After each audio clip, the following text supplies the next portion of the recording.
Part of the intensity of her relief, she thought as she walked silently by his side, was the shock of a contrast. She had seen with the sudden, immediate vividness of sensory perception an exact picture of what the code of self-sacrifice would have meant if enacted by the three of them.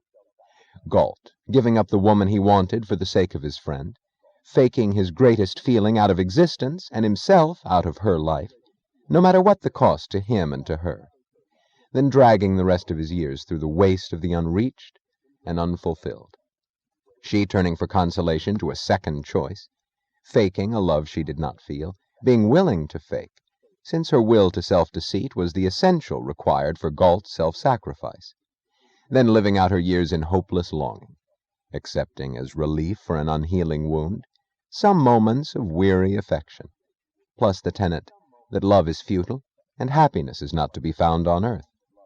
Francisco struggling in the elusive fog of a counterfeit reality, his life a fraud staged by the two who were dearest to him and most trusted, struggling to grasp what was missing from his happiness, struggling down the brittle scaffold of a lie over the abyss of the discovery that he was not the man she loved, but only a resented substitute, half charity patient, half crutch, his perceptiveness becoming his danger, and only his surrender to lethargic stupidity protecting the shoddy structure of his joy, struggling and giving up, and settling into the dreary routine of the conviction that fulfillment is impossible to man. The three of them, who had had all the gifts of existence spread out before them, ending up as embittered hulks, who cry in despair that life is frustration, the frustration of not being able to make unreality real. But this, she thought, was men's moral code in the outer world, a code that told them to act on the premise of one another's weakness, deceit, and stupidity. And this was the pattern of their lives, this struggle through a fog of the pretended and unacknowledged, this belief that facts are not solid or final, this state where, denying any form to reality, men stumble through life, unreal and unformed, and die having never been born.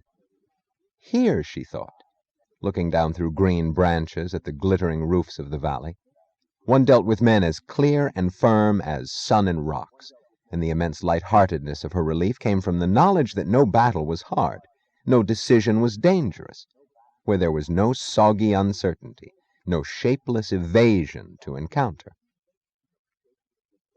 "Did it ever occur to you, Miss Taggart," said Galt in the casual tone of an abstract discussion, but as if he had known her thoughts, "that there is no conflict of interests among men, neither in business nor in trade, nor in their most personal desires, if they omit the irrational from their view of the possible, and destruction from their view of the practical? There is no conflict, and no call for sacrifice, and no man is a threat to the aims of another, if men understand that reality is an absolute not to be faked, that lies do not work, that the unearned cannot be had, that the undeserved cannot be given, that the destruction of a value which is will not bring value to that which isn't. The businessman who wishes to gain a market by throttling a superior competitor, the worker who wants a share of his employer's wealth, the artist who envies a rival's higher talent, they're all wishing facts out of existence, and destruction is the only means of their wish. If they pursue it, they will not achieve a market, a fortune, or an immortal fame. They will merely destroy production, employment, and art. A wish for the irrational is not to be achieved, whether the sacrificial victims are willing or not. But men will not cease to desire the impossible, and will not lose their longing to destroy, so long as self-destruction and self-sacrifice are preached to them as the practical means of achieving the happiness of the recipients. He glanced at her and added slowly, a slight emphasis as soul change in the impersonal tone of his voice, "No one's happiness but my own is in my power to achieve or to destroy. You should have had more respect for him and for me than to fear what you had feared." She did not answer. She felt as if a word would overfill the fullness of this moment. She merely turned to him with a look of acquiescence that was disarmed, childishly humble, and would have been an apology, but for its shining joy. He smiled in amusement, in understanding, almost in comradeship of the things they shared, and in sanction of the things she felt.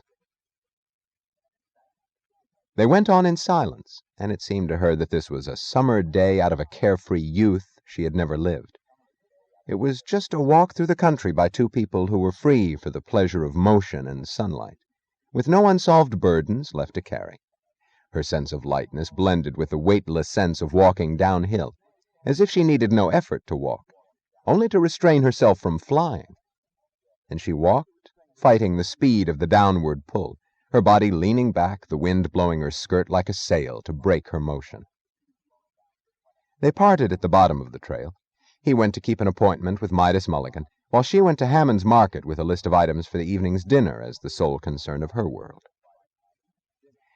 His wife, she thought, letting herself hear consciously the word Dr. Axton had not pronounced, the word she had long since felt but never named.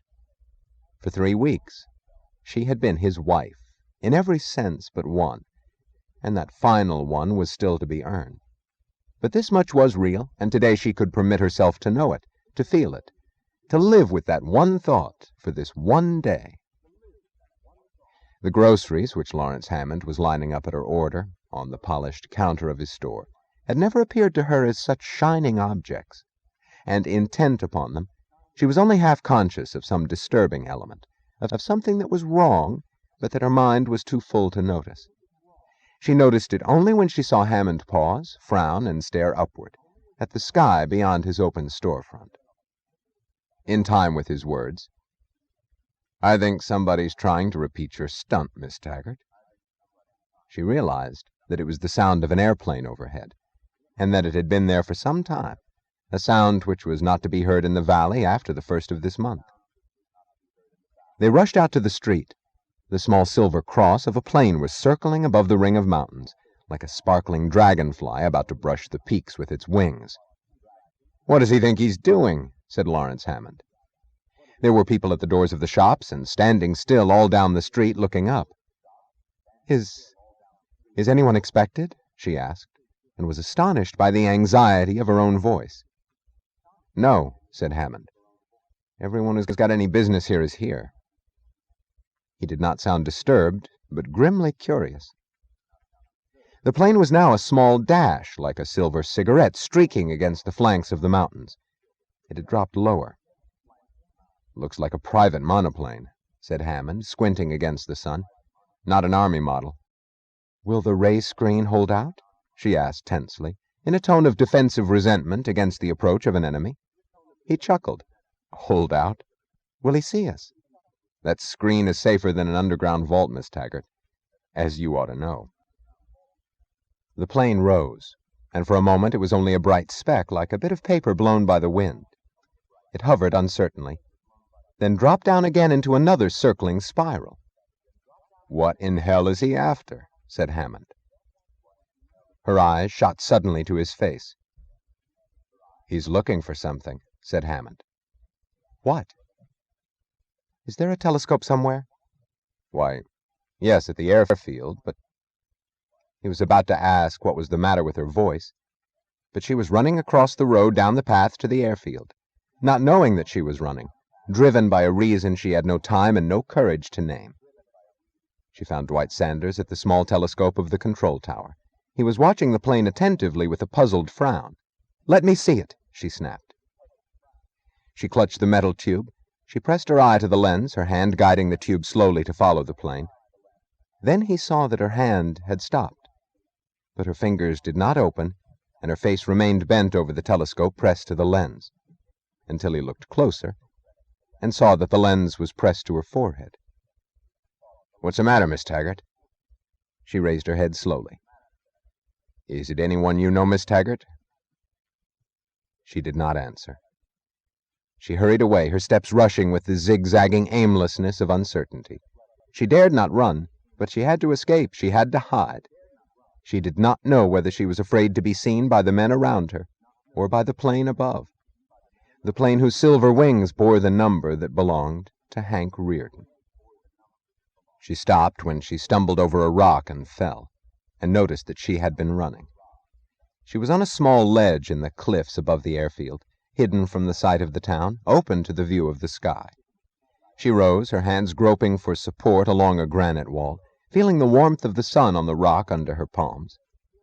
She stood, her back pressed to the wall, unable to move or to take her eyes off the plane.